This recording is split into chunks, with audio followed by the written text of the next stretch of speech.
नमस्कार दोस्तों मैं आपका अपना दोस्त मोहित बघेल। आज नालंदा यूनिवर्सिटी फिर से बनकर तैयार हो चुका है। 1193 में जब खिलजी ने यूनिवर्सिटी को विध्वंस किया, जलाकर राख कर दिया, जब से लेकर आज तक 800 साल बाद प्राइम मिनिस्टर नरेंद्र मोदी ने इसका दोबारा से उद्घाटन कराया है और इस नालंदा यूनिवर्सिटी को दोबारा से बनवाया है। कितनी सौभाग्य की बात है कि हमारे देश के पुराने इतिहास को बार बार निकाला जा रहा है। ये वही नालंदा यूनिवर्सिटी जिसमें दुनिया भर के लोग पढ़ने आते थे। विश्व की सबसे बड़ी और सबसे पहली यूनिवर्सिटी है, सबसे बड़ी लाइब्रेरी भी यहीं पे थी पहले। यहाँ पर जब नालंदा यूनिवर्सिटी को जलाया गया तब यहाँ पर लंबे समय तक धुआं होता रहा, आग जलती रही, इतनी बड़ी लाइब्रेरी थी।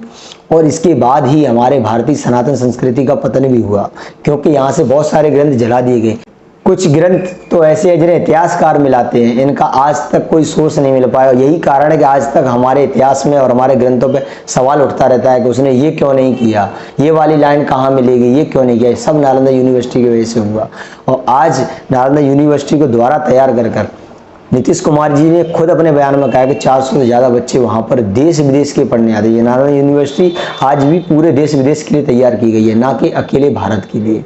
और ये बहुत अच्छी बात है कि इस यूनिवर्सिटी में दुनिया भर के लोग पढ़ने के लिए आएंगे, पढ़ेंगे और जानेंगे कि भारतीय इतिहास क्या होता है, भारतीय इतिहास में कैसे पढ़ाया जाता है। और इससे मेरे ये भी समझ में आता है कि गुरुकुल पद्धति भी दोबारा वापस में भारत में शुरू हो सकेगी।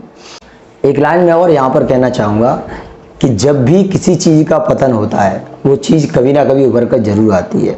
जैसे कि भगवान श्री राम का मंदिर 5 साल पहले तोड़ा गया, कई बार बनाने का प्रयास किया गया, लेकिन लास्ट में फाइनली इस साल आकर बना।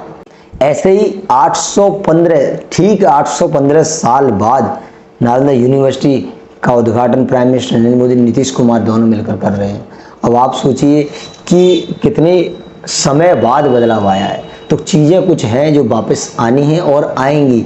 और ये मैं सरकार या किसी नॉर्मल तथ्य की बात नहीं कह रहा हूँ, ये वक्त का पैमान है। वक्त हमेशा चलता रहता है, बदलता रहता है, और ये सारी चीज़ें होना आवश्यक होती हैं और आती हैं। हर चीज़ का अपना पुनर्निर्माण होना जरूरी है। प्रकृति का भी अपना पुनर्निर्माण होता है। आप जानते हो कि हर साल सर्दी, गर्मी और वर्षा ऋतु आती है। ऐसा तो नहीं है कि एक बार आग बरस रही है, गर्मी पड़ रही तो वही पड़ेगी, जैसा कि आजकल हो रहा है। ऐसा तो नहीं है कि सर्दी पड़ती सर्दी पड़ेगी। ऐसे ही उनकी छोटी टाइम लिमिट होती है, इसलिए हमें ऐसा लगता है। लेकिन नॉर्मल बात यह है कि जो भी चीज़ें होती हैं वो वापस आती हैं, लंबे समय बाद ही सही, लेकिन सनातन संस्कृति भी वापस आएगी अगर हमारे और आपके प्रयास बराबर बने रहे तो।